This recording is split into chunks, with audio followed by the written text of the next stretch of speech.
Dear my tears, மூணே மூணு simple ingredients வச்சு குழந்தைங்களுக்கு ஒரு சூப்பரான ப்ரோட்டீன் ஸ்நாக்ஸ் எப்படி செய்யலாம்னு பார்த்தலாமா?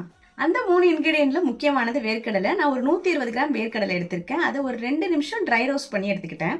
அதை ஒரு மிக்ஸி ஜாரில் ஆட் பண்ணிடலாம். அது கூட ஒரு 8 to 10 பாதாம், அதையும் ஒரு 2 மினிட்ஸ் ட்ரை ரோஸ்ட் பண்ணி எடுத்திருக்கேன். அதையும் நம்ம ஆட் பண்ணிடலாம். அது கூட நான் வந்து சீடு எடுத்த டேட்ஸ் வந்து ஒரு 8 to 10 எடுத்திருக்கேன். அதையும் நம்ம இந்த மிக்ஸி ஜாரில் ஆட் பண்ணிடலாம். இப்போ நம்ம எடுத்துக்கிட்ட இந்த 3 பொருளையும் ஒரு 2 to 3 மினிட்ஸ் நல்லா அரைச்சி எடுத்துக்கலாம். நல்லா இந்த கன்சிஸ்டன்சில இருக்க மாதிரி அரைச்சி எடுத்துக்கோங்க. இது பார்த்தீங்கன்னா ஈரமாவே இருக்கும், லட்டு பிடிக்கிற மாதிரி. ஏன்னா நம்ம வேர்க்கடலை எடுத்ததுனால வேர்க்கடலை வந்து அரைக்கும் போதே கொஞ்சம் பிசு பிசுப்பா ஆயில் வர மாதிரி தான் இருக்கும். கூடவே நம்ம டேட்ஸ் ஆட் பண்ணியிருக்கோம். ஸோ நம்ம வந்து எக்ஸ்ட்ரா ஆயில் ஆர் கீ இல்லை தண்ணி அந்த மாதிரி எதுவுமே நம்ம வெட்னஸ்க்காக ஆட் பண்ண தேவையில்லை. நம்ம டேரெக்டாகவே லட்டு பிடிச்சிடலாம். ஸோ நம்ம அரைச்ச இந்த மாவை வந்து நம்ம வந்து ஒரு பவுலுக்கு ட்ரான்ஸ்ஃபர் பண்ணிடலாம்.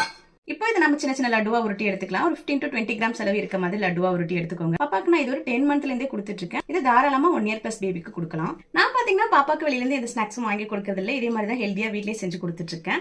இதை விட ஈஸியான ஸ்நாக்ஸ் நம்மளால செய்யவே முடியாது. ஏன்னா இது மூணுமே ஈஸிலி அவைலபிள், நம்ம வீட்லேயே இருக்க மாதிரியான இன்கிரீடியன்ஸ்.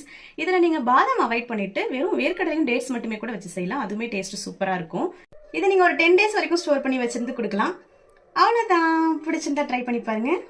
அடுத்த அப்டேட்ல பார்க்கலாம். டாடாஸ்.